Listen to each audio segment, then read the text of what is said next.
अगर बुद्धि थोड़ी स्वस्थ होती तो कह देते कि नहीं ठीक है, और अगर बुद्धि हमारी हल्की होती तो कहते नहीं नहीं वो तो बराबर बराबर शेयर होना चाहिए, इसमें क्या मतलब है। सीधी सी बात प्यारे ये है कि अगर गांव के संकीर्ण दायरे में मेरी जिंदगी होती तो केवल गांव और गांव के आसपास के गांव पहचान पाते, जिला पहचान पाता ज्यादा से ज्यादा, जहां जहां तक रिश्तेदार संबंधी होते वो पहचान लेते। लेकिन आज प्यारे पूरा विश्व पहचान रहा है, यह है भेष का प्रभाव। ये किसका प्रभाव है? ये भेष का प्रभाव है। तो सीधी सी बात यह है, कैकेयी ने राम को कौन सा भेष दिया है बोलो? कौशल्या ने राम को राजकुमार बनाया है, लेकिन कैकेयी ने राम को तपस्वी राम बनाया है, वनवासी राम बनाया है, तपस्वी राम बनाया है। बोलो बनाया है कि नहीं तपस्वी राम? अब बताइए सगे सौतेले में राम जी कैसे अंतर माने, कैसे अंतर माने? अच्छा, भगवान राम से एक बात पूछी, प्रभु श्री राम से यह पूछा गया कि एक बात बताओ प्रभु, आपकी सौतेली माँ ने अच्छा व्यवहार नहीं किया, क्यों? बोले वन भेजा आपको। तो भगवान राम बोले वन भेजा है तो मेरा हित ही तो किया है। कैसे? बोले मुनिगण मिलन विशेष बन, मुनि महात्माओं से जाके मैं मिलूंगा, वन में ऋषि मुनि महात्माओं का दर्शन होगा। अब बताओ भैया, ऋषि मुनि महात्माओं का दर्शन हो और माँ बाप ऋषि मुनि महात्माओं के दर्शन करने के लिए या ऋषि मुनि महात्माओं से मिलाने के लिए वन भेज दें तो ज्यादा अच्छा है कि आतंकवादियों से मिलाने के लिए वन भेज दें? तब अच्छा है बोलो ऋषि मुनि महात्माओं से। हमारी संतान, हर माँ बाप चाहते हैं कि हमारी संतान अच्छे लोगों से मिले। किससे मिले? अच्छे लोगों से मिले। ये सब चाहते हैं कि नहीं चाहते हैं?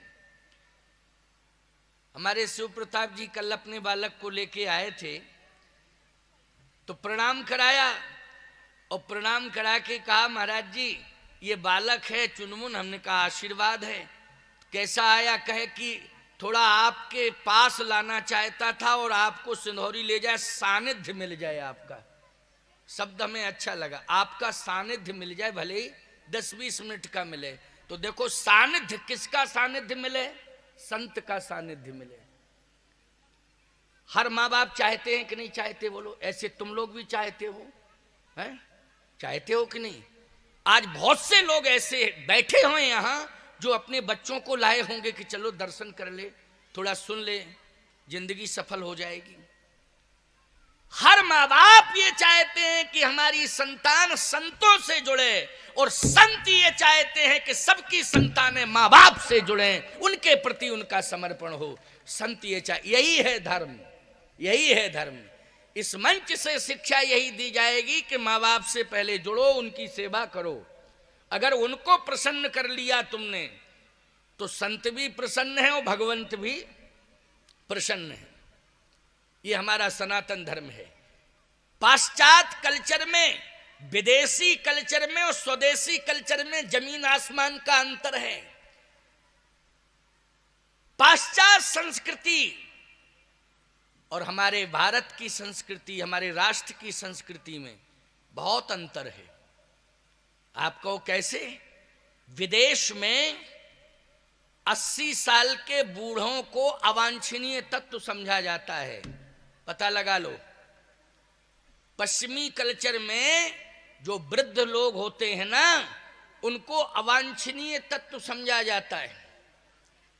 और हमारे देश में ज्यों ज्यों बूढ़ा होता है व्यक्ति, उसे देवता मान के पूजा जाता है। बोलो क्या मान के पूजा जाता है? देवता मान के। सीधी सी बात, बुढ़ापा आया और समाज का दृष्टिकोण बदल गया। शास्त्र की परंपरा के अनुसार देवता मानने लगते कि हमारे घर के अब ये देवता हो गए।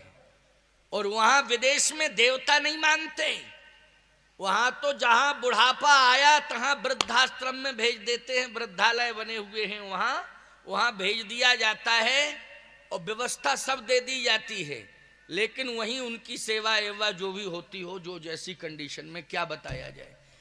अब वही पश्चिमी कल्चर हमारे देश में आ रहा है कि वृद्धाश्रम बनने लगे, जबकि वृद्धाश्रम की हमारी संस्कृति में कोई आवश्यकता नहीं है। बोलो, वृद्धाश्रम नहीं बनना चाहिए। गृहस्थ आश्रम में बूढ़ों को देवता मान करके उनकी पूजा करनी चाहिए, यही धर्म है।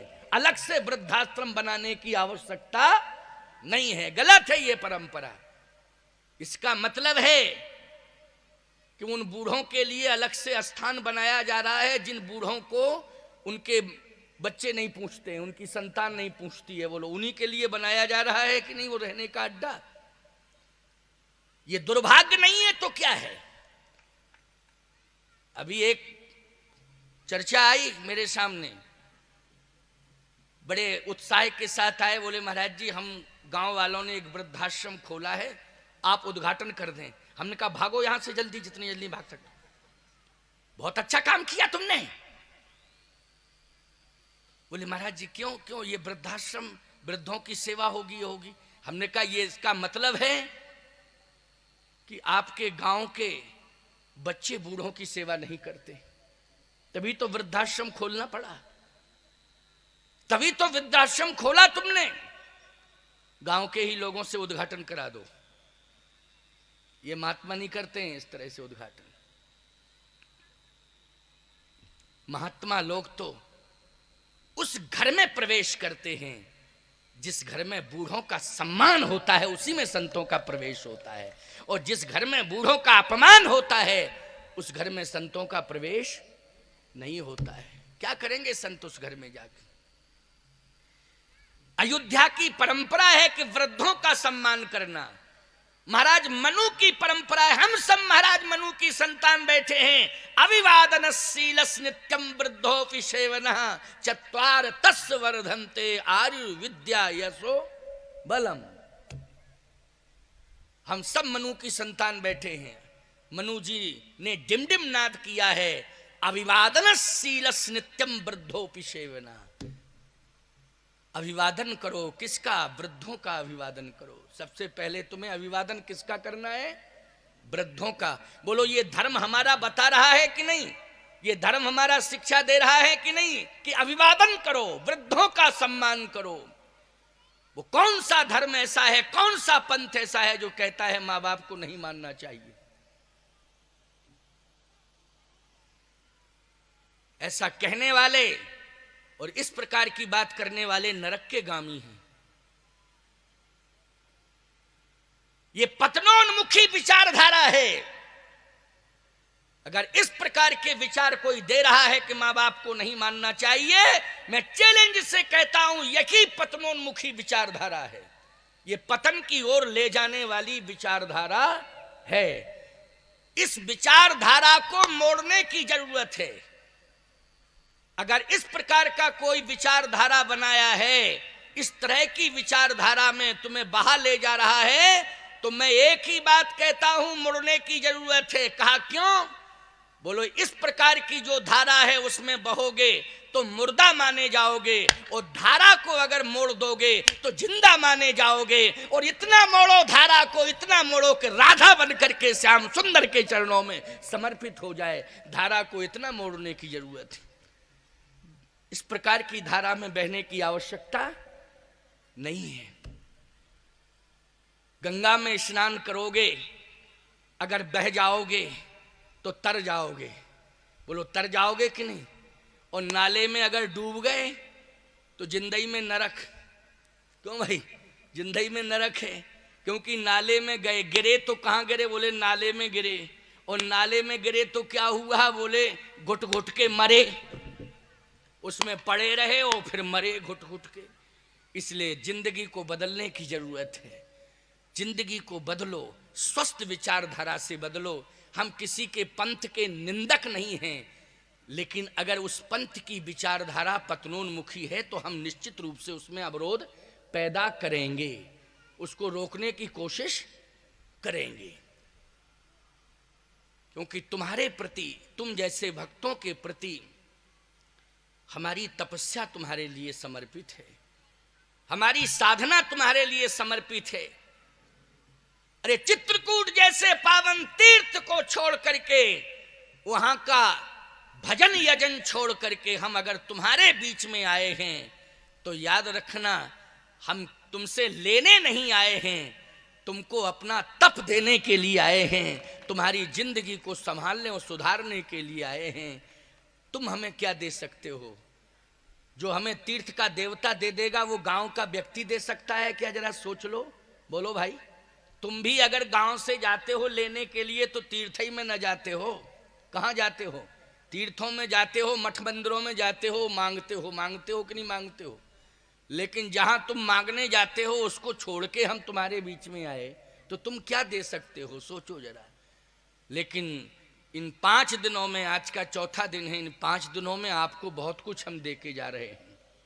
सबसे बड़ी बात है कि प्रेरणा देके जा रहे हैं। भगवान राम ने कहा कि सगी सौतेली मां में कोई अंतर नहीं है,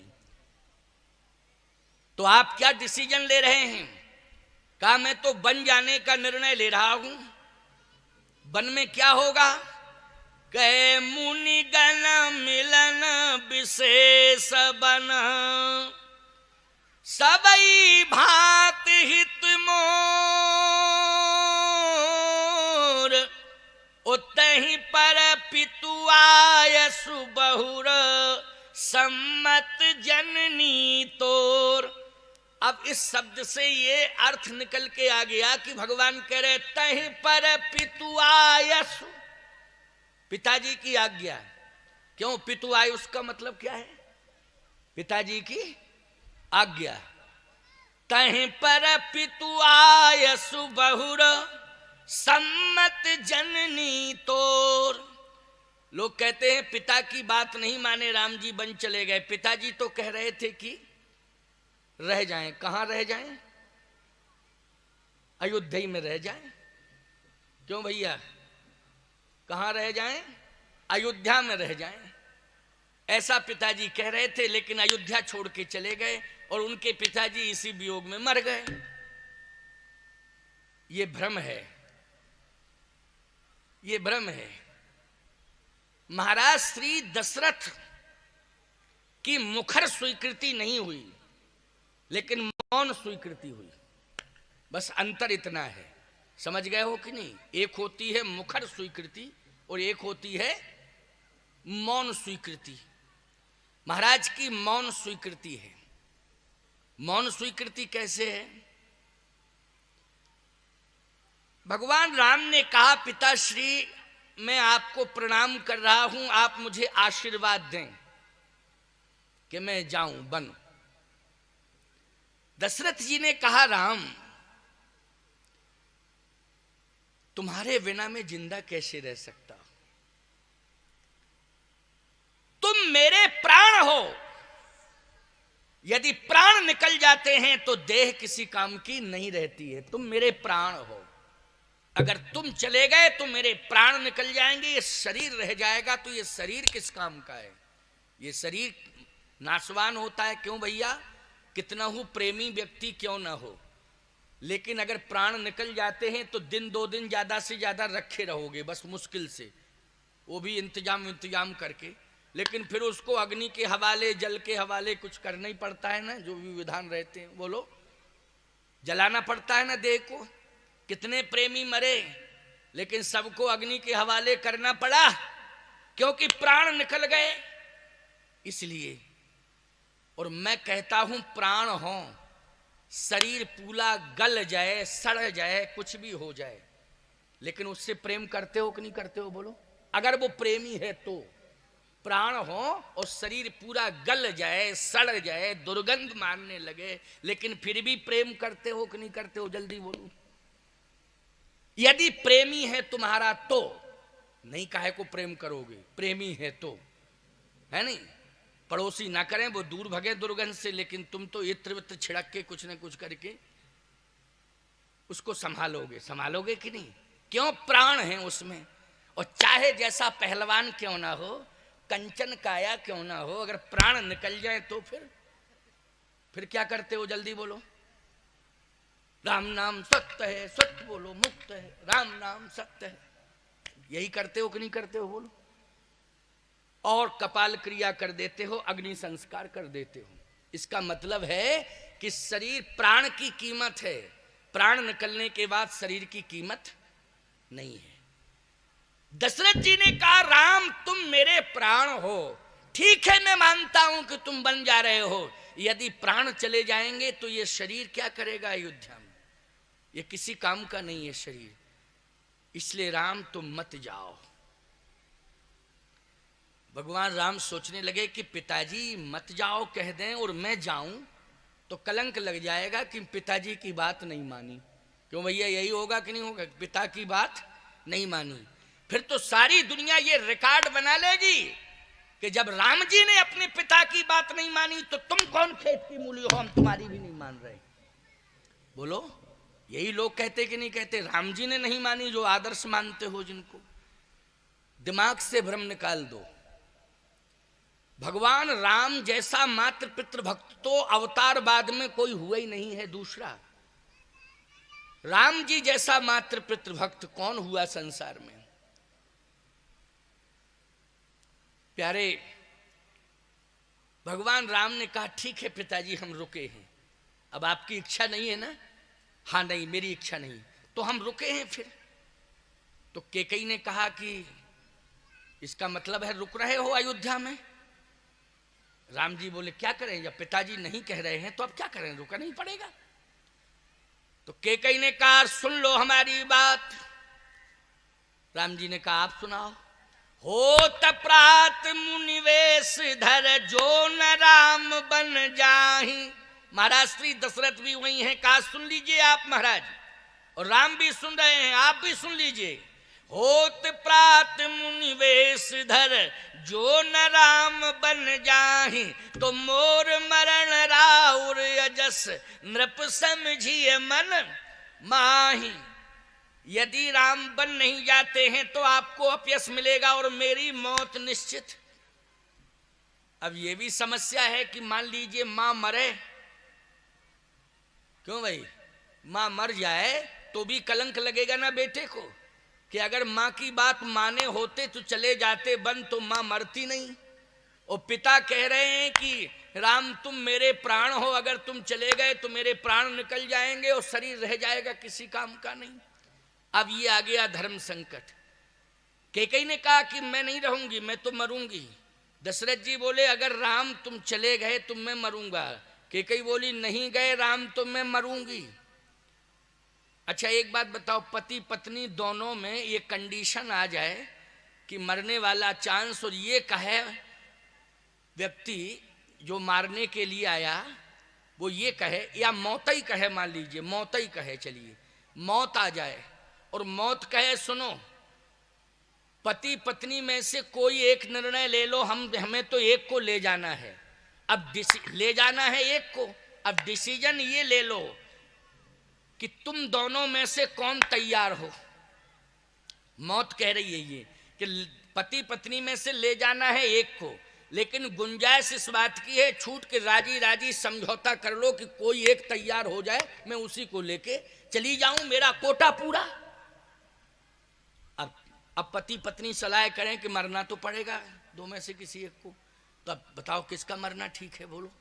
अब आपस में वैसे नियमानुसार किसका मरना ठीक होता है? पहले हमारी समझ में पत्नी का मरना नियमानुसार, तो नियमानुसार हाँ, कुछ ने तो ऐसे किया, कुछ ऐसी बैठी हैं, कुछ प्रतिक्रिया ही नहीं कर रही हैं।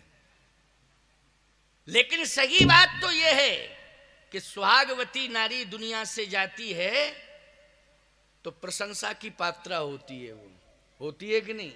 और हर नारी यही तो भगवान से मांगती क्या हो कि हमारा सुहाग अमर रहे। बोलो मांगती क्या है ये? हमारा सुहाग अमर रहे, हमारा ये सिंदूर सुरक्षित रहे, बस हमें यही चाहिए और कुछ नहीं चाहिए आपसे। तो सिंदूर सुरक्षित तब न रहेगा जब पति सुरक्षित रहेगा, तब सिंदूर सुरक्षित रहेगा। इसका मतलब है कि पति रहे, पत्नी पहले चली जाए तो कोई दिक्कत नहीं है। अब बात थोड़ी समझ में आ गई तो फिर ऐसे ऐसे करना शुरू कर दिया कि हाँ बात ठीक है। लेकिन सत्य बताएं आपको, सत्य बता रहे हैं, सुन लो बस ध्यान से। दशरथ जी महाराज कैकई से कह रहे, कैकई मरना पड़ेगा ही, लेकिन दोनों में से किसका मरना ठीक है बोल। कैकई बोली जिसके लिए मौत आई हो उसका मरना ठीक। अब यही एक समझ से, जिसके लिए मौत आई हो उसका मरना ठीक है। एक बार एक घर में हम गए तो नीचे के पोर्शन में हम ठहरे, ऊपर परिवार रहता था तो ऊपर परिवार रहे, नीचे हम ठहरे। अब बड़ी जोर जोर से आवाज, पति पत्नी में जो भी चर्चा हो रही हो, बड़ी जोर जोर से आवाज आई तो हमारी नींद खुल गई। हमने उस चेले से कहा कि रात भर की जगह और ऐसे मकान में ठहराया है जिसमें महाभारत की कंडीशन है, पता नहीं क्यों लड़ रहे हैं आपस में, इतनी लड़ाई क्यों कर रहे हैं, जरा पता करो। कहे महाराज जी बिना परमिशन के ऊपर कैसे जाएं रात्रि में किसी के। तो हमने कहा परमात्मा से प्रार्थना की कि इनको आप ही नीचे उतार दो। तो हम पूछ लें, बुद्धि की बात उसकी, उसकी विवेक की बात, कि वो पत्नी दौड़ी दौड़ी चली आई और उसने पैर पकड़ लिया। हमने कहा क्या बात है। कहे महाराज जी बात यह है कि आज हम मरना चाहते हैं, अब हमें जिंदा नहीं रहना।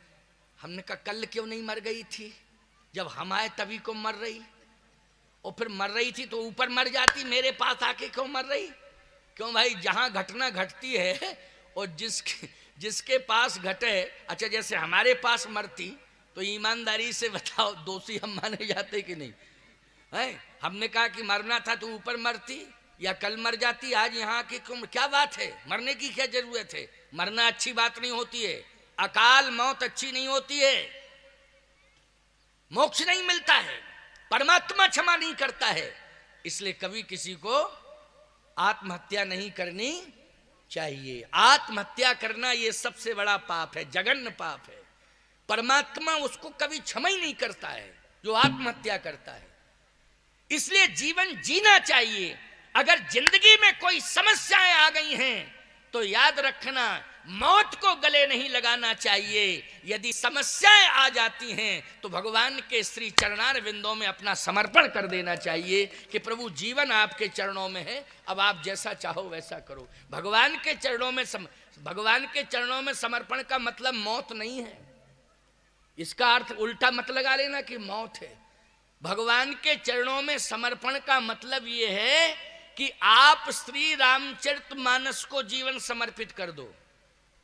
रोज आप 2 दोहा पढ़िए, चाहे स्त्री हो चाहे पुरुष हो। चरणों में समर्पण का मतलब है रामचरित मानस, रामायण के प्रति समर्पण कर दो और रोज 2 दोहा रामायण के पढ़िए।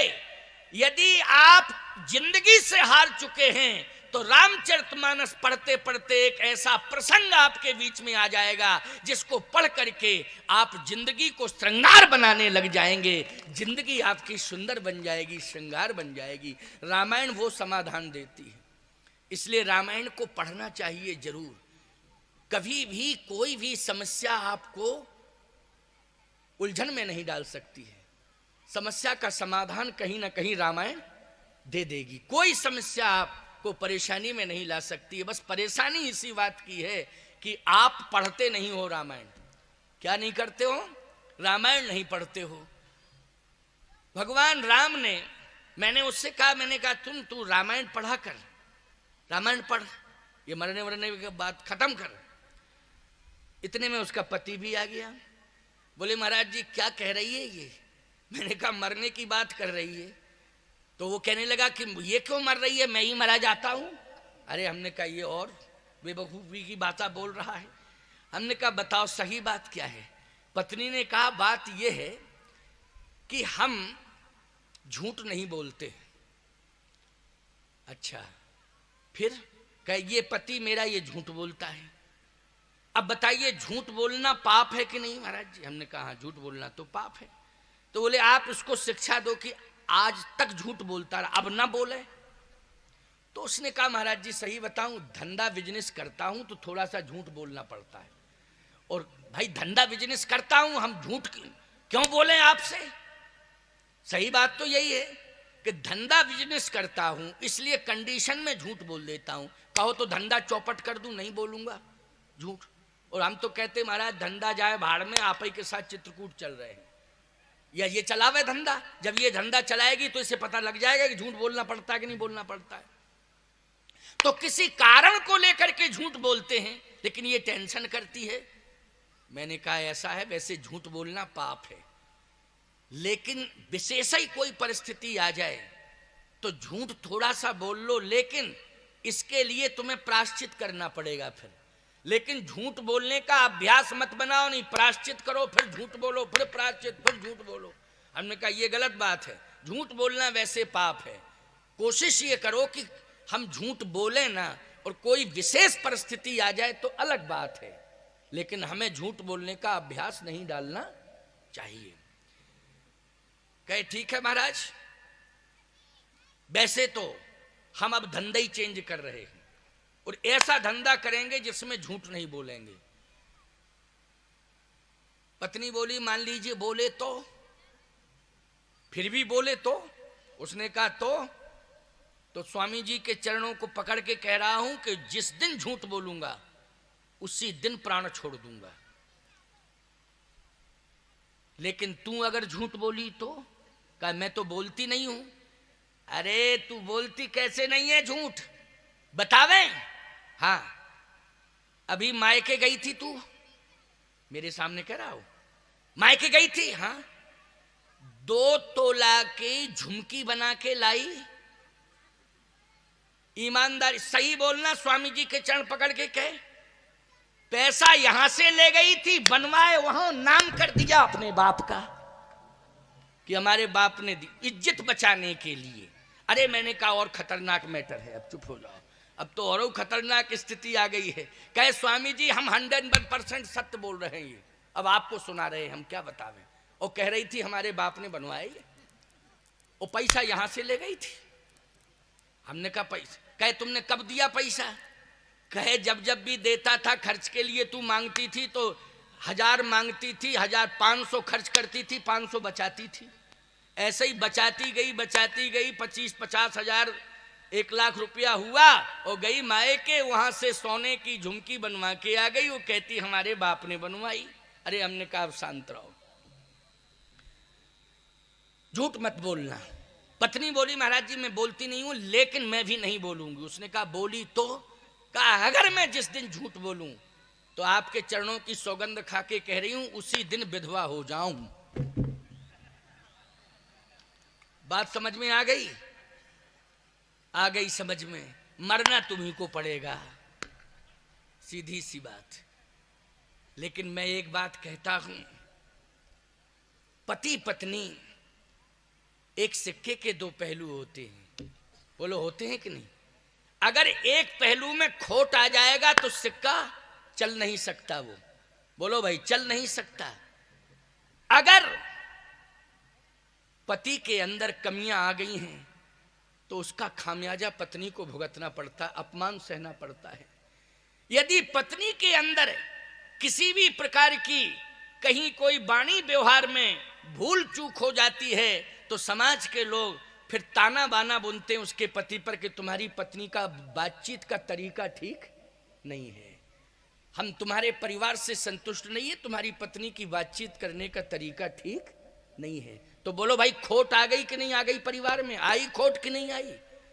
इसलिए मैं कहता हूं पति पत्नी दोनों को प्रेम से रहना चाहिए और इस तरह से खरी जिंदगी जीना चाहिए कि समाज में कहीं भी चाहे पत्नी पहुंच जाए चाहे पति पहुंच जाए, उसका सम्मान होना चाहिए। अगर सम्मान की जिंदगी दोनों की हो जाए तो फिर कहना ही क्या है। बोलो, उस घर में राम राज्य माना जाएगा कि नहीं माना जाएगा? छोटी छोटी बातों पर विवाद करने की आवश्यकता नहीं है।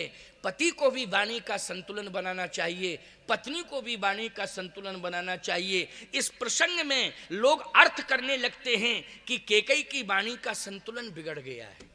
क्यों अर्थ करते हैं कि नहीं? किसकी वाणी का संतुलन बिगड़ा? कैकेयी की वाणी का संतुलन बिगड़ा, और ऐसा संतुलन बिगड़ा कि जिसके कारण महाराज दशरथ को मरना पड़ा। लेकिन सही बताओ, इतनी बड़ी घटना घटने के बाद सूर्यवंश का कुछ बिगड़ा? बताओ, बिगड़ा क्या? आप ही बताइए, बिगड़ा हो? हर प्राणी ये चाहता है कि रहने के मेरा जन्म हो तो अयोध्या में हो, अयोध्या में भी हो तो सूर्यवंश में हमारा जन्म होना चाहिए, रघुवंश में हमारा जन्म होना चाहिए, इक्ष्वाकु वंश में हमारा जन्म होना चाहिए। बोलो, सभी चाह रहे कि नहीं आज तक की तारीख में कि जन्म हो अयोध्या में हो जाए? वो अयोध्या में भी इक्ष्वाकु वंश, सूर्यवंश, रघुवंश एक ही वंश है, सब इस वंश में होना चाहिए। क्यों? बात यह है प्यारे कि कैकेयी जी ने महाराज दशरथ को लग जरूर रहा है, लेकिन कैकेयी जी मांग क्या रही हैं? मांग यही रही हैं कि सुनहूं प्राण प्रिय अरे भावत जी का, ओ देहु एक बर भर तह टीका, दूसर बर मांगहूं कर जोरी। अच्छा बोलो, मांग रही हैं तो किन शब्दों में मांग रही हैं? रामायण की चौपाइयां पढ़ो, ये इनमें शब्द किसी गलत शब्द का प्रयोग हो रहा है? हमारी समझ में तो नहीं हो रहा है। कहां हो रहा है? हाथ जोड़ रही हैं, सुनहु प्राण प्रिय भावत जी का। कितना बढ़िया संबोधन। अच्छा, ये कौशल्या जी बोल रही कि कैकेयी? कैकेयी बोल रही है। सुनहु प्राण प्रिय अरे भावत जी का, और देहु एक बर भर तहि टीका, दूसर बर मांगहूं कर जोरी। हाथ जोड़ के, पूर्वहु नाथ मनोरथ मोरी। हे नाथ, मेरे मन के मनोरथ को आप पूरा करिए। ये तो मांगने की भाषा तो हमें अच्छी लग रही, क्यों लग रही नहीं? हे नाथ, मेरे मन के मनोरथ को आप पूरा करिए। अच्छा, क्या है तेरे मन का मनोरथ? तापस वेश विशेष उदासी, और 14 बरस राम बन वासी। राम 14 साल के लिए वन चले जाएं। मैं एक बात पूछ रहा हूं और आप समझ जाएंगे, और कुछ लोग तो समझ ही जाएंगे। भाई 14 बरस राम वनवासी, 14 साल के लिए राम वन चले जाएं, 14 साल के लिए, 10 साल के लिए क्यों नहीं? 11 साल के लिए क्यों नहीं? 14 साल के लिए क्यों? 21 साल के लिए क्यों नहीं? 14 साल के लिए। विद्वानों का मत है कि रावण की आयु ही शेष आयु मात्र 14 वर्ष की रह गई थी। ये विद्वानों का मत है। देखो भाई, विद्वानों ने मत निकाला होगा, ऐसा थोड़ी। नाना पुराण निगमागम सम्मतम, नाना पुराणों से रामचरितमानस की रचना हुई है। बोलो, किससे हुई है? नाना पुराणों के माध्यम से। तो ये पौराणिक प्रमाण है कि रावण की 14 वर्ष की आयु शेष रह गई थी। अच्छा, एक बात बताएं, आयु किसकी शेष रह गई इसके बारे में ब्रह्मा जी जानते हैं या भगवान जानते हैं? या तो परमात्मा जानता है या ब्रह्मा जानते? बोलो भैया। कोई ज्योतिष के आधार पर कहते हैं तो वो भी तो ब्रह्मा ही का विधान है ज्योतिष। बोलो, किसका विधान है? जल्दी बोलो। ब्रह्मा ही का विधान है कि नहीं? लेकिन कभी कभी ज्योतिष में भी प्यारे 1 सेकंड का जन्म का अंतर नहीं होना चाहिए, तब तो वो ज्योतिष सत्य है। और अगर 1 सेकंड का अंतर आ गया है तो ज्योतिष में बहुत सारी बातें मिलेंगी, सत्य निकल जाएंगी, लेकिन बहुत सारी बातें सत्य भी नहीं निकलेंगी, लेकिन बहुत सारी सत्य निकलेंगी। क्योंकि 1 सेकंड का भी अगर अंतर आ गया जन्मांक बनाने में, जन्म के समय का, तो परिवर्तन हो जाएगा। समझ गए हो कि नहीं? लेकिन केवल 2 ही जानते हैं जन्म के बारे में, जीव के जन्म के बारे में दो ही जानते हैं कंफर्म, या तो ब्रह्मा या फिर भगवान स्वयं अखिल ब्रह्मांड नायक परात्पर परब्रह्म। या तो परब्रह्म जानता है या फिर ब्रह्मा जानता। बोलो जानता। अच्छा, ये दोनों बताएंगे तो एक सेकंड का अंतर होगा क्या? एक सेकंड का भी अंतर नहीं होगा। तो सीधी सी बात यह है कि कैकेयी जी को रावण की 14 वर्ष की आयु शेष रह गई, ये भगवान ही राम ने बताया था। कैकेयी जी को किसने बताया था? भगवान राम ने। तो भगवान राम, कैकेयी नहीं जानती थी, उसको क्या पता, उसको क्या मालूम, लेकिन बताया किसने था? जल्दी बोलो।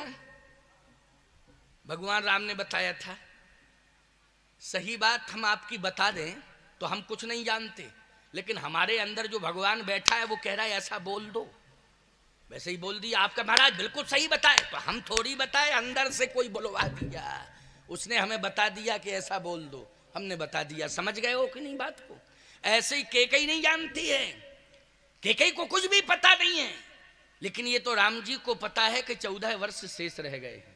कितने वर्ष रह गए हैं? 14 साल। इसलिए कैकेयी ने 14 वर्ष का ही वनवास मांगा। तो सीधी सी बात यह है कि जो भी मांग कर रही है वो अपने बेटे भरत के लिए नहीं कर रही है।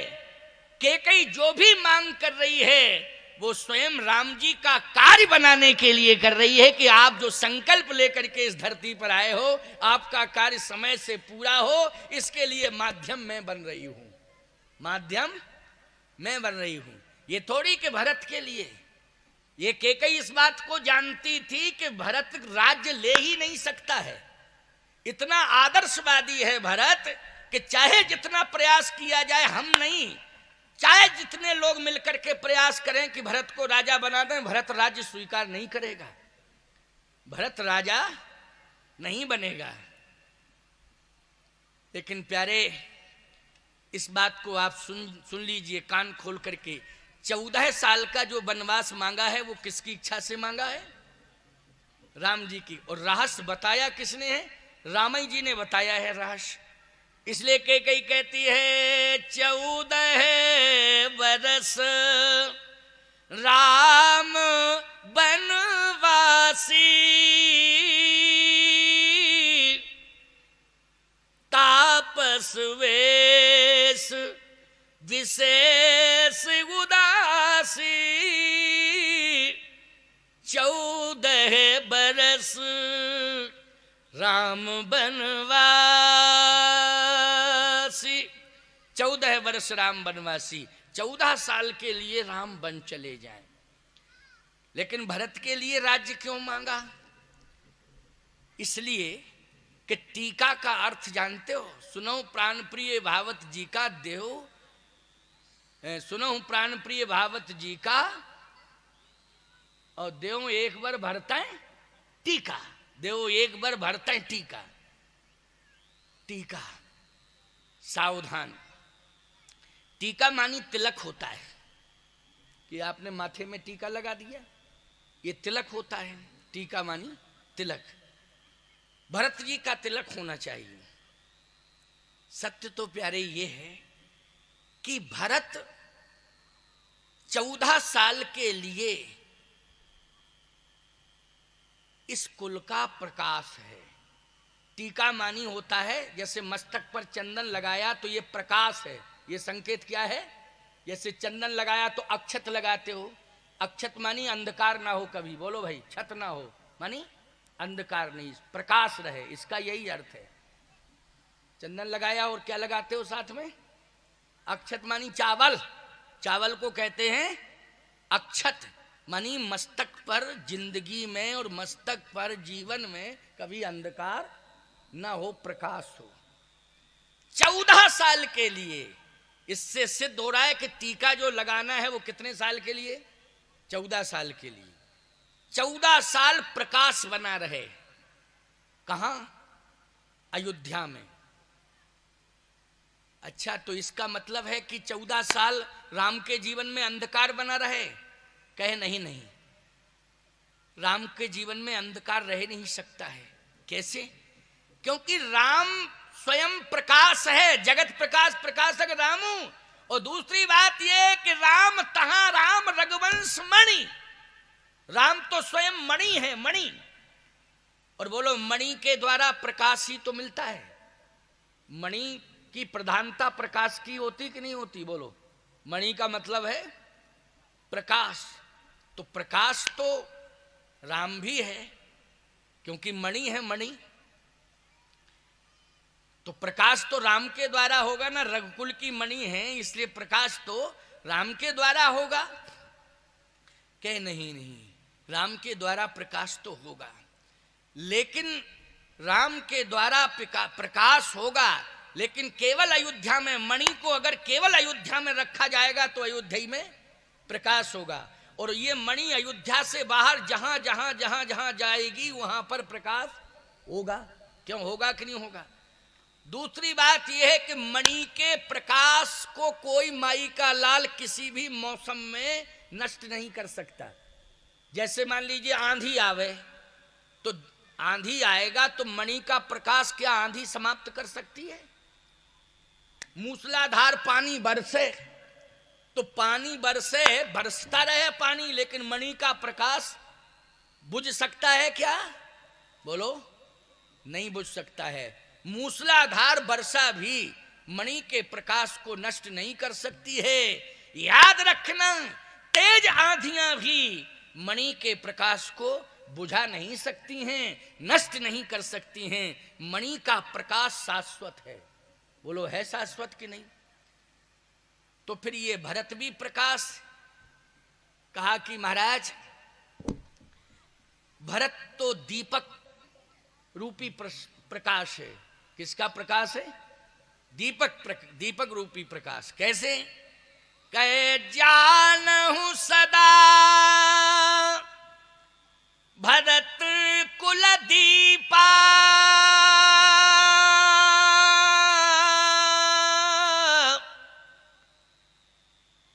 बार बार मोहि कहे महीपा। जानो सदा भरत कुल दीपा, भरत कुल का दीपक है और राम मणि है। तो कैकेयी ने कहा कि मणि अगर वन में रहे तो मणि का अस्तित्व सुरक्षित, और दीपक अगर भवन में रहे तो दीपक का अस्तित्व सुरक्षित। बोलो, सुरक्षित है कि नहीं? और सही बात यह है कि दीपक का प्रकाश कुछ समय तक ही रहता है। उसकी समय अवधि है कि नहीं? जल्दी बोलो, है समय अवधि कि नहीं दीपक की? हाँ, अवधि बढ़ाते चले जाओ, उसमें बाती है, तेल है, अगर इसका उसको संभाल के रखो तो थोड़ा हवा लगी वो बुझ जाएगा। भले ही तेल बना रहे, बाती बनी रहे, लेकिन हवा लगी तो बुझा, संभालना पड़ेगा। लेकिन मणि के प्रकाश को संभालने की आवश्यकता नहीं है। कहे मणि के प्रकाश को संभालने की आवश्यकता नहीं है, लेकिन मणि चोरी तो जा सकती है। तो कैकेयी ने कहा इसके लिए मैंने इंतजाम कर दिया है। क्या? कि अगर राम मणि है तो लक्ष्मण फणी है। जब तक फणी साथ में रहेगा मणि का अस्तित्व नहीं बिगड़ सकता है, ना कोई चोरी कर सकता है। हमेशा मणि प्रभाव में रहेगी। क्यों रहेगी कि नहीं? क्योंकि उसकी रक्षा कौन करेगा? फणी मानी सर्प। बोलो, मणि किसके पास होती है? सर्प के पास होती है कि नहीं होती है? और जब सर्प रहता है तो मणि को कोई छू सकता है? और बोलो, लक्ष्मण के रहते हुए राम को कोई छू पाया? जल्दी बोलो, बता दो जरा, छू पाया हो? कछु दूर सजबान सरासन, जागन लगे बैठ वीरासन। इसलिए मेरी प्रार्थना यह है कि ये राम रूपी मणि को आप लक्ष्मण रूपी फणी के साथ और लक्ष्मण रूपी फणी के साथ राम रूपी मणि, इन दोनों को भेज दीजिए। क्यों? तमाम तीर्थों में राक्षसों ने अंधकार कर दिया है, यज्ञों में अंधकार छाया है, गौशालाएं जला दी हैं। जहां भी दृष्टि जाती है वहां अंधकार ही अंधकार दिखाई दे रहा है। लेकिन जहां जहां राम जाएगा वहां वहां प्रकाश अवश्य हो जाएगा और संसार का अंधकार दूर हो जाएगा। पूरे संसार में राम के द्वारा प्रकाश हो जाएगा। इसलिए राम को केवल अयोध्या रूपी तिजोरी में बंद करने की आवश्यकता, राम रूपी मणि को अयोध्या रूपी तिजोरी में बंद करने की आवश्यकता नहीं है। इसलिए सुनहु प्राण प्रिय भावत जी का, ओ देहु एक बर भर तहि टीका, दूसर बर मांगहु कर जोरी, पुरवहु नाथ मनोरथ मोरी, तापस वेश विशेष उदासी, 14 बरस राम बनवासी। और 14 साल ही रावण की शेष आयु है, इसलिए 14 साल के अवधि में ही राम जी अयोध्या में आ जाएं, इससे आगे वन में ना रहें, क्योंकि रावण मरा, काम पूरा हुआ, फिर रहने की क्या जरूरत। तो सीधी सी बात यह है कि कैकेयी की भाषा कोई इस प्रकार की भाषा नहीं है जैसा लोग अर्थ करने लगते हैं। लेकिन एक जगह लिखा है भुवंग भामिनी सर्पणी। देखो एक बात बताएं, जब महाराज दशरथ ने मना कर दिया तो कैकेयी ने कहा झूठा ही लेना, झूठा ही देना, झूठा ही भोजन, झूठ चबेना। महाराज आपकी आदत ऐसी है, और थोड़ा सा तेज हो करके बोल पड़ी वो। तो ये तो पति पत्नी का मैटर है भैया, कि हाँ इसमें ये। अच्छा एक बात बताओ, उसको फुटपाथ पे लाने की तुम लोगों को क्या जरूरत है? पति पत्नी कमरे में आपस में बात कर रहे हैं, पति तेज बोल गया, पत्नी तेज बोल गई, आपस में कोई चर्चा हो रही है, तो वो एक प्राइवेट चर्चा उनकी है, वो पति पत्नी का मैटर है। उसको फ्रंट पर लाने की क्या जरूरत है? उसको फुटपाथ पर लाने की क्या जरूरत है? अच्छा यदि कोई बात को भवन की अंदर की हो रही है तो वर्णन करने वाले को उन बिंदुओं को जरा कहने की कोई जरूरत? वो को भवन की बात है। अब ये बात अलग है कि को भवन की बात रामायण में आ गई है तो तुम उसको कह रहे हो, उसका वर्णन कर रहे हो। लेकिन सत्य तो ये है प्यारे कि हमें कैकेयी का नकारात्मक पक्ष नहीं लेना चाहिए। उसकी जो नकारात्मक सोच है उस बारे में हमें विस्तार पूर्वक नहीं बताना चाहिए। हमें सकारात्मक पक्ष रखने की आवश्यकता है। कैकेयी ने आज सिंधौरी कला में कथा हो रही है, अगर राम जी बन ना गए होते और तुम्हारे छत्तीसगढ़ को क्रॉस ना किए होते तो ईमानदारी से बताओ ये सबरी नारायण तीर्थ होता क्या? राम जी के चरण जहां जहां पड़े हैं, बोलो ईमानदारी से वहां तीर्थ बन गए तो तुम सबको ये सौभाग्य मिलता क्या? नहीं मिलता। ये सारा सौभाग्य जो। अच्छा और एक बात और बताएं, वो कथा भी होती तो केवल राम विवाह तक होती, जन्म से लेकर के कहां तक कथा होती? सिय रघुवीर विवाह जे सप्रेम गावहि सुने, तिन कहं सदा उछाए मंगलाय तन राम जय, सियावर रामचंद्र की जय। बस कहे क्या हो गया? बोले रामायण पूरी हो गई। रामायण केवल बाल कांड में पूरी हो जाती। लेकिन सही बात आपको बता रहे हैं, ये 7 कांड जो हुए हैं, 7 कांड याद रखना, ये प्रत्येक मानव के जीवन के 7 अंग हैं। जैसे राम के 7 अंग हैं तो ये 7 कांड तुम्हारे 7 अंगों से जुड़ रहे हैं प्यारे। एक एक अंग इन कांडों के आधार पर आप संचालित करें, एक एक अंग का स्वरूप प्रकट करें। तो सीधी सी बात मेरी ये है कि रामचरितमानस में जो मातृ पितृ भक्ति भगवान राम की है, उस मातृ पितृ भक्ति में भगवान राम ने कौशल्या माँ को जितना संतुष्ट किया है, कैकेयी माँ को भी उतना ही संतुष्ट किया है, सुमित्रा माँ को भी उतना ही संतुष्ट किया है, और अपने पिता श्री महाराज दशरथ को भी उतना ही संतुष्ट किया है। अब दशरथ जी महाराज की स्वीकृति कैसे मानी जाए? तो रामायण की ये चौपाई है, प्रमाण के लिए स्वीकृति है। ये क्या है? कौन सी चौपाई है? अब हम चौपाई को निकाल रहे हैं अयोध्या कांड में ही, और ठीक उसी समय जब राम जी बन जा रहे हैं तभी हम चौपाई निकाल रहे हैं, और खोज की गई है। इस खोज की चौपाई को जरा तुम सुन लो। दशरथ जी महाराज राम जी से कह रहे हैं, राम तुम प्राण हो, अगर तुम चले गए तो मेरे प्राण निकल जाएंगे। भगवान राम ने कहा, पिताजी आप समझिए तो। कहे समझ चुका हूं, अब हमें समझने की जरूरत नहीं है। भगवान राम ने कहा अच्छा। अब भगवान की आंख बंद हो गई राम जी की। राम जी की जैसे ही आंख बंद हुई तो शंकर जी का स्मरण किया राम जी ने। आंख बंद हुई और शिव जी का स्मरण किया, और जैसे ही आंख बंद हुई शिव जी का स्मरण हुआ तो शिव जी कहते हैं हाथ जोड़ के बताएं प्रभु आप याद कर रहे हैं?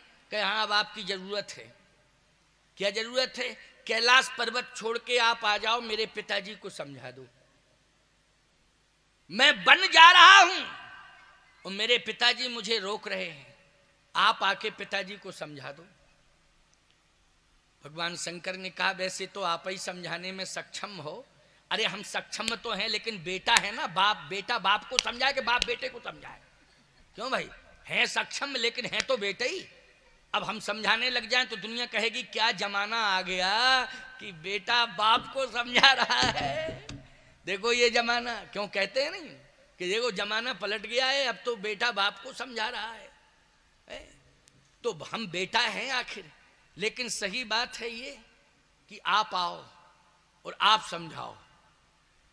ठीक है मैं आता हूं। शंकर जी आए सीधे। जैसे शिव जी आए तो शिव जी ने दशा देखी महाराज दशरथ की। क्या दशा है? अर्धमूर्छित हैं, आंखों से आंसू गिर रहे हैं, शरीर कांप रहा है,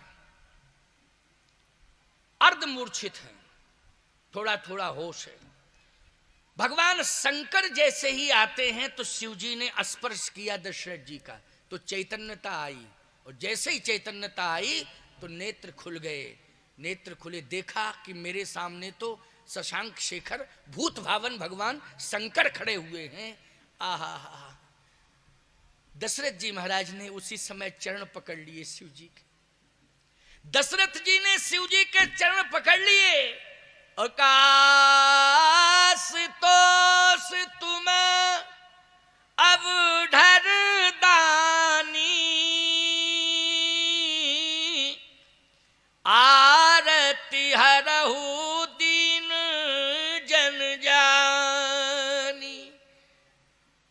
आज मैं बहुत दुखी हूं, आपसे मेरी प्रार्थना है आप आ गए, कृपा करके दर्शन दिया है, आप मेरी समस्या का समाधान कर दें। बहुत बड़ी समस्या आई है और ये समस्या प्राण ले सकती है, इसलिए आप आ गए हैं। अब मुझे विश्वास है कि आप महामृत्युंजय भगवान हैं, इसलिए अब मौत मेरा कुछ भी नहीं बिगाड़ सकती है, क्योंकि आप जब सामने आ गए हैं, साक्षात सामने खड़े हैं। लेकिन जब तक समस्या नहीं निपटेगी, समाधान नहीं होगा, तो जिंदा तो रहूंगा, क्योंकि आपके प्रभाव से मौत नहीं आ सकती है, लेकिन घुट घुट करके जिंदगी जीऊंगा। तो घुट घुट करके जिंदगी जीना अच्छी बात नहीं होती है। क्यों, कौन चाहेगा भैया कि घुट घुट करके जिंदगी जी जाए? शंकर जी ने कहा ऐसी बात क्या है? बात यह है कि मेरे प्राण हैं राम, और आज राम बन जा रहे हैं। अब जब मेरे प्राण चले जाएंगे तो ये शरीर क्या करेगा, आप ही बताएं। इसलिए राम को रोको, राम बन न जाए। तुम प्रेरक सबके हृदय, सोमति राम ही देव, बचन मोर तज रही ग्रही, परिहरशील स्नेह। राम मेरी बात आज ना माने, वो बन ना जाए, अयोध्या में रह जाए, बस यही चाहता हूं और कुछ नहीं।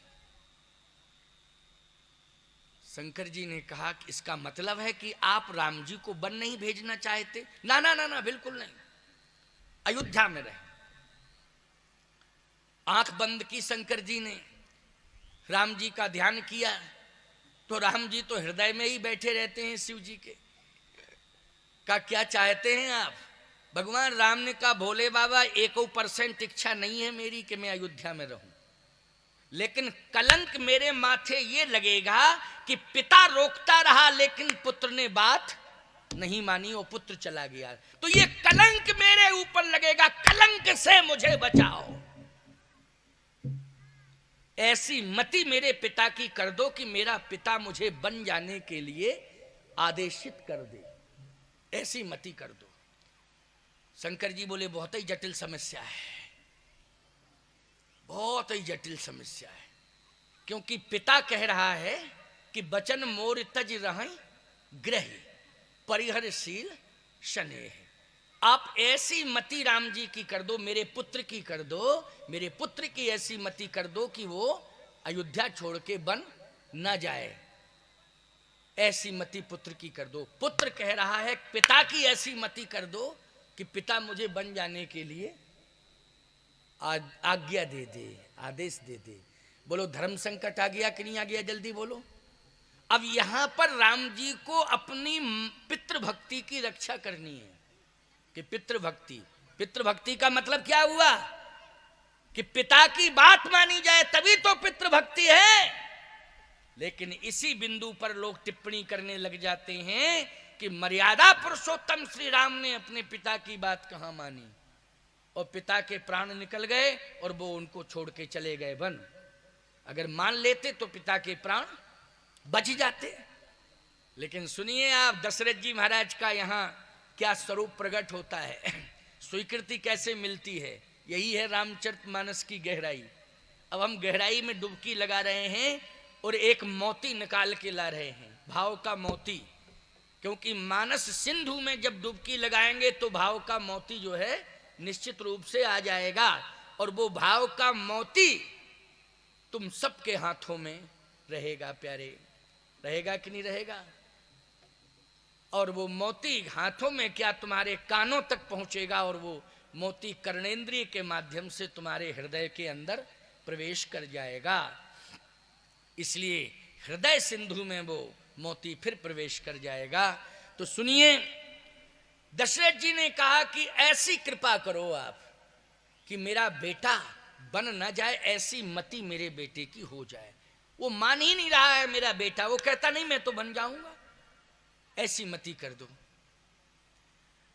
भगवान राम कहते हैं बाबा तुम्हें मालूम है कि ये तुम्ही ने तो उपाय बताया था, देवताओं को महात्माओं को सब तुम्ही ने उपाय बताया था ना, कि सामूहिक रूप से प्रार्थना करो, जय जय सुरनायक जन सुखदायक प्रणदीपाल भगवंता।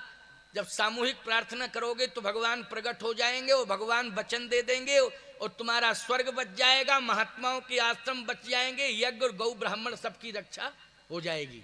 लेकिन प्रार्थना करो तब।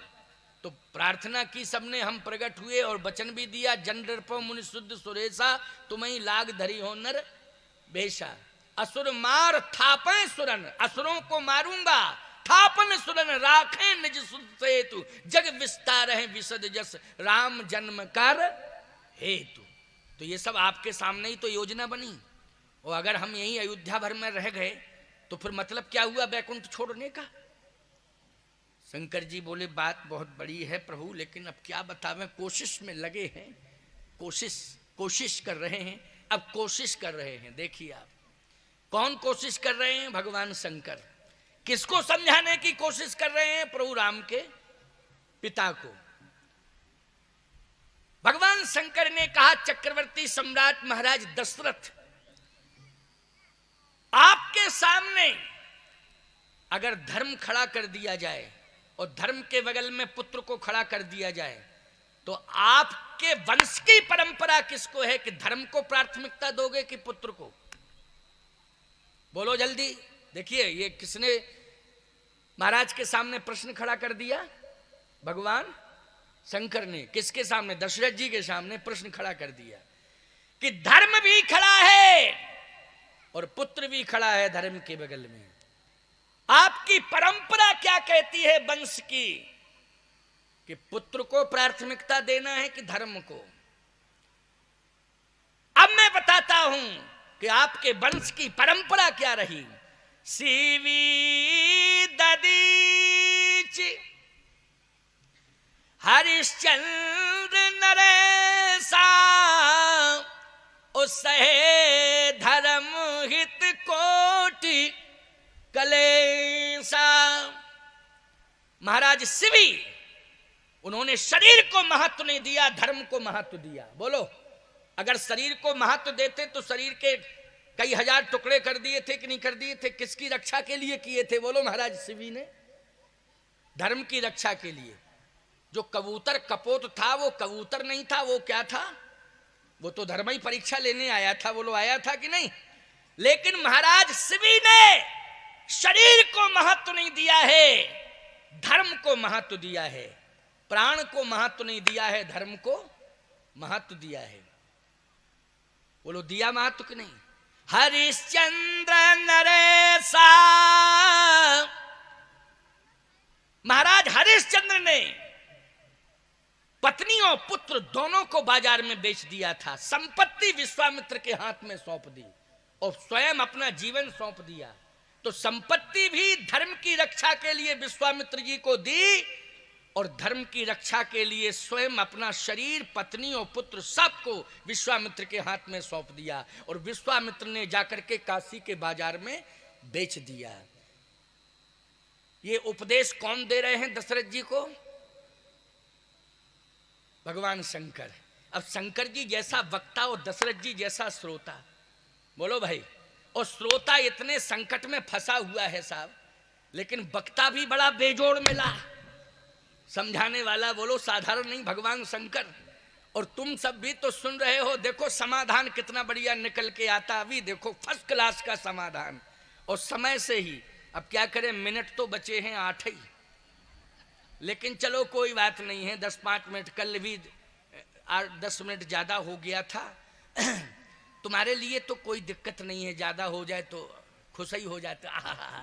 महाराज जी खुद ही कह रहे हैं, लेकिन हमारे लिए तो चुनौती है, लेकिन कोई बात नहीं है, निर्वाह हम पूरी तरह से कर रहे हैं कि नहीं? इतनी बड़ी चुनौती है कि चर्रा का संयोजक बैठा ही है सामने, लाने में ले जाने में मतलब 1 मिनट का पीछा नहीं छोड़ रहा है ये, 1 मिनट का भी इधर उधर नहीं। अब बोलो भाई, अच्छा सिंदौरी कला वालों को सुविधा बहुत मिल गई, बोलो मिल गई कि नहीं? क्योंकि इनको तो बस हाय हेलो करना, हेलो हाँ महाराज जी कब चलेंगे, बस इतना ही तो करना है। शिव प्रताप कहते हैं महाराज 3 बार फोन आ जाता है, हम कहते भैया 3 बार फोन आ जाता है और हम रात में 3 बार जग के बैठ के सोचते हैं अब हमको टाइम से जाना है। हमने कहा हम रात को बैठते हैं 2-3 बार जग के कि अब हमको इतने बजे जाना है। ये बालक है हमारी सेवा में। आज हमने बीच में कभी जल नहीं पीते थे, आज हमने बीच में जल पिया। हमने कहा बेटा उठो जरा जल दो, पिलाओ हमको। कहे गुरुजी जल तो नहीं पीते थे, अब पी रहे हो। हमने कहा समझ लो, कथा ऐसी सुना रहा हूं कि पानी मांग गया। क्यों भाई, ये धमतरी जिले के श्रोता ये साधारण नहीं है बेटा, वक्ता को पानी मांगना पड़ता है, वक्ता पानी मांग जाता है। ये श्रोता धमतरी जिले के हैं, ये श्रोता साधारण नहीं है ना। और मैं कहता हूं छत्तीसगढ़ का बहुत प्रसिद्ध संस्कृत संस्थान धमतरी में था। क्यों भैया पुराना, क्या मेरी सोच गलत तो नहीं है? आज अब है कि नहीं क्या पता है? मध्य प्रदेश में था उस समय ये छत्तीसगढ़। समझ लीजिए आपकी अरण्य अभ्यारण्य का प्रसिद्ध चर्चित संस्कृत संस्थान धमतरी का था, जिस संस्कृत विद्यालय से बड़े बड़े विद्वान निकले हैं, अच्छे अच्छे विद्वान निकले। बोलो निकले कि नहीं निकले? बहुत प्रसिद्धि प्राप्त विद्वान निकले हैं, वैसे नहीं कि साधारण निकले हो। मतलब संस्कृत विद्यालय की चर्चा, धमतरी के संस्कृत विद्यालय की चर्चा संस्कृत के मूर्धन विद्वान धर्म सम्राट कृपात्री जी महाराज भी करते थे। तीर्थराज प्रयाग में धर्म संघ के पंडाल में वो चर्चा करते थे छत्तीसगढ़ धमतरी के संस्कृत संस्थान की, संस्कृत विद्यालय की। तो ये जिला साधारण नहीं है, ये पहले से ही देववाणी से प्रभावित है, संतों से प्रभावित जिला है, इसे हम साधारण नहीं मानते हैं। तो आइए सुनिए, हरिश्चंद्र की कथा सुनाई, भगवान शंकर ने सुनाई है। श्रोता के रूप में बैठे हैं कौन? भगवान शंकर के समक्ष चक्रवर्ती सम्राट महाराज श्री दशरथ ये श्रोता के रूप में बैठे। शिवी ददीच, धर्म की रक्षा के लिए शरीर को महत्व नहीं दिया है ददीच ने, धर्म को महत्व दिया है। धर्म की रक्षा के लिए अस्थि दान किया, धर्म की रक्षा के लिए शिवी ने मांस दान किया। बोलो दिया किया कि नहीं? ये मांस दान किया है किसने? शिवी ने। और ददीच ने अस्थि दान किया, हड्डियां दान की। किसके लिए की हैं? धर्म की रक्षा के लिए। हरिश्चंद्र नरेशा, महाराज हरिश्चंद्र ने तो राज्य भी दे दिया, संपत्ति, खजाना, और स्वयं अपना शरीर, पत्नी, पुत्र, परिवार सबको सौंप दिया विश्वामित्र के हाथ में कि महाराज संपत्ति, राज्य, परिवार मेरा धर्म से बड़ा नहीं है। धर्म से बड़ा ये ना राज्य बड़ा है, ना पत्नी, ना पुत्र, ना ये मेरा शरीर, ये सब आपके हाथ में है। जैसे भी सत्य और धर्म की रक्षा हो, हाथ जोड़ के प्रार्थना है आप करिए। और बोलो ये सत्य नहीं? दशरथ जी ने जैसे ही सुना तो आंखों से आंसू गिरने लगे, झरझर झरझर। भगवान शंकर से राम जी ने कहा क्या है कंडीशन? बोले थोड़ा थोड़ा डोज मिल रहा है, असर तो पड़ रहा है लेकिन अभी बोल कुछ नहीं रहे हैं भाई बोल नहीं रहे हैं लेकिन असर पड़ रहा है, लेकिन बोल नहीं रहे हैं। कहे बुलाइए ना, देर हो रही है। भगवान ने कहा बाबा भोले से कि बुलाइए। बुला रहा हूं, कोशिश में लगा हूं, बुला रहा हूं। देखिए आप, हरिश्चंद्र नरेशा, थोड़ा महाराज ने रोना शुरू किया तो भगवान शंकर ने कहा दशरथ, ऐसी भी चुनौती आई हरिश्चंद्र के सामने कि विश्वामित्र ने काशी के बाजार में बेचा तो हरिश्चंद्र को डोम ने खरीदा। डोम के यहां बेचा था, किसके यहां बेचा था? बोलो, डोम के यहां। एक राजा और एक झाड़ू लगाने वाला। बोलो भाई, कितनी बड़ी परीक्षा ली जा रही है। धर्म और सत्य कितनी बड़ी परीक्षा लेता है। तुम छोटी छोटी बातों में रोने धोने लगते हो और कहते हो ऐसा धर्म हमें क्या मानना कि हम मरे ही जा रहे हैं, हमारी तो बेडम्बना ही हो रही है। खबरदार, डोम के यहां बेच दिया, डोम के यहां। और डोम ने भी जानते हो क्या कहा कि मेरे दरवाजे पर तुम नहीं रहोगे, जहां मुर्दे फूंके जाते हैं वहां तुम्हारी ड्यूटी है। और ऐसी ड्यूटी दी कि तुम्हें मुर्दे जहां फूंके जाते हैं, जितने भी मुर्दे फूंके जाएं, प्रत्येक मुर्दे का कर वसूलना है। क्या बात है बोलो, एक राजा और वो भी लाशों का कर वसूल रहा है, लाशों का कर वसूल रहा है। बोलो क्या बीती होगी हरिश्चंद्र के ऊपर, सोचो। भगवान शंकर ने कहा दशरथ तुम सोचो, ये सत्य और धर्म के पीछे महाराज हरिश्चंद्र का क्या हो रहा है, ये तुम सोचो। ना संपत्ति प्रिय लगी, ना पुत्र प्रिय लगा, ना पत्नी प्रिय लगी, ना ये शरीर प्रिय लगा, सत्य और धर्म ही प्रिय लगा। सत्य और धर्म की रक्षा के लिए उन्होंने इस स्मशान पर ड्यूटी दी है। और सुनो दशरथ, परीक्षा की पराकाष्ठा पर पहुंचे। ऐसा नाटक किया विश्वामित्र ने कि स्वयं तक्षक बन करके डस लिया बेटे को।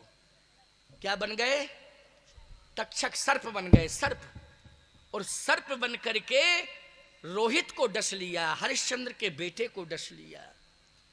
और पूरे जो है काशी में, बनारस काशी में डिडोरा पीट दिया कि एक बालक को सांप ने डस लिया है, लेकिन जो भी खैर अपनी चाहे उसके पास ना जावे, नहीं तो वो सर्प सबको डस लेगा, को किसी को छोड़ने वाला नहीं है। इतना खतरनाक है, वो मरा नहीं है, वो वहीं पर है। जाओगे तो सब मरोगे, सबको वो डसेगा। काशी का भय के मारे कोई भी शख्स नहीं गया, कोई व्यक्ति नहीं गया। भय के मारे कौन मरने जावे? लाश पड़ी है दशरथ, लेकिन रोती बिलखती मां तो मां होती है। मेरा बेटा है, भले ही मैं मर जाऊं बेटे के साथ, लेकिन बेटे की लाश को कैसे देखूं। तो रोती बिलखती तारा जाती है और अपने पुत्र को उठा लेती है, हृदय से लगाती है और स्मशान की ओर ले जाती है। लेकिन कफन नहीं था। रोहित, हरिश्चंद्र का बेटा रोहित बिना कफन के गया स्मशान। ईमानदारी से बताओ, है कोई संसार का प्रमाण, कोई माई का लाल बता दे, केवल हरिश्चंद्र के बेटे रोहित के अलावा प्रमाण बताए गरीब से गरीब का भी जनाजा उठता है, कफन होता है कि नहीं होता है, उसके शरीर पर कफन होता है कि नहीं होता है। आज तो ऐसी तमाम समाज सेवी संस्थाएं हैं जो अंतिम संस्कार के लिए बहुत सारे साधन उपलब्ध करा रही हैं। वो लोग करा रही हैं कि नहीं? बहुत सी संस्थाएं बन गई हैं। मैं उनको साधुवाद देता हूं, धन्यवाद देता हूं, हृदय से आशीर्वाद देता हूं कि जो बहुत सारा सामान अंतिम संस्कार का उपलब्ध कराती हैं। ऐसी बहुत सी संस्थाएं बन गई हैं।